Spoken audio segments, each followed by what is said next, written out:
offer myself to thee to build with me and to do with me as thou wilt. Relieve me of the bondage of self that I may do thy will.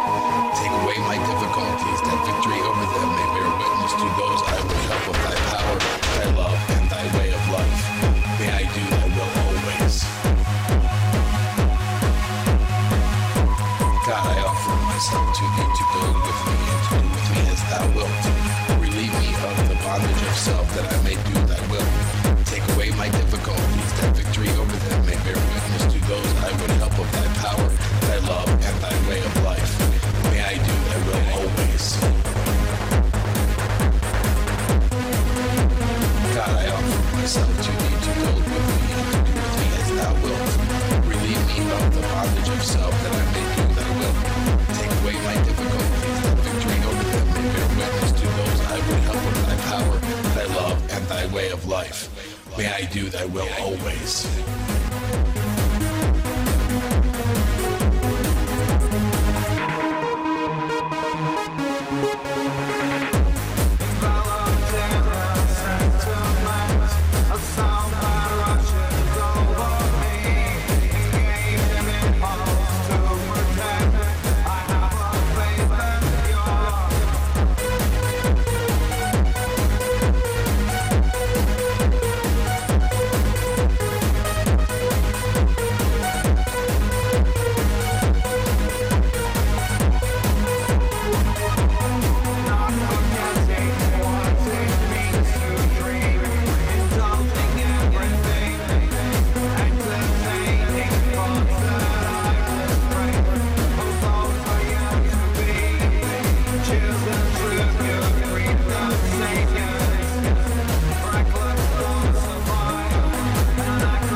Rarely have we seen a person fail who has thoroughly followed our path. Those who do not recover are people who cannot or will not completely give themselves to this simple program. Usually men and women who are constitutionally incapable of being honest with themselves. They are such unfortunates. They are not at fault. They seem to have born that way.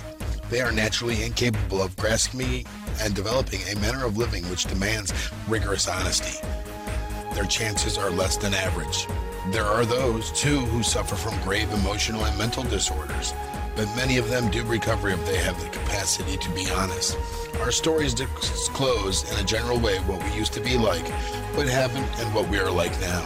If you have decided you want what we have to offer and are willing to go to any length to get it, then you are ready to take certain steps.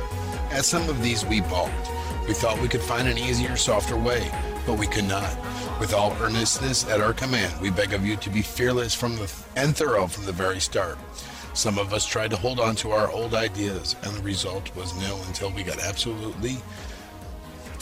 go absolutely. Remember that we deal with alcohol, cutting, baffling, powerful.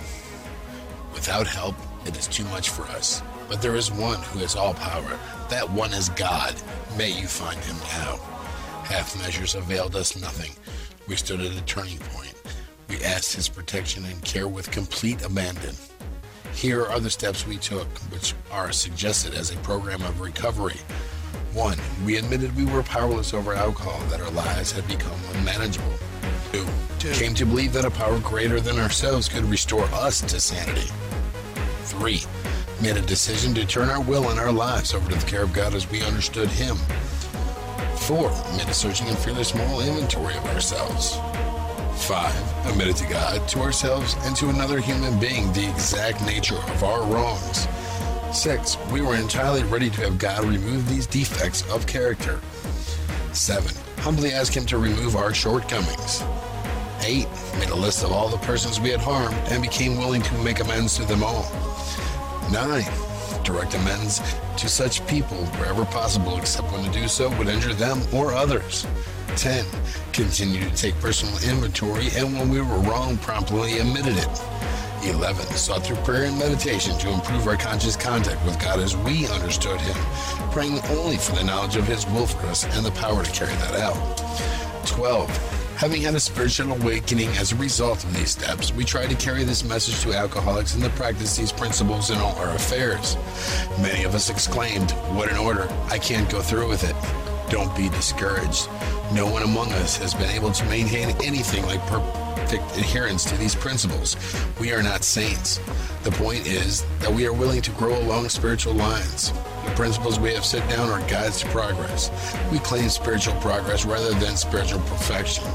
Our description of the alcoholic, the chapter to the agnostic, and our personal adventures before and after make clear 3 pertinent ideas. A, that we were alcoholic and could not manage our own lives. B, that probably no human power could have relieved our alcoholism. And C, that God could and would if He were sought.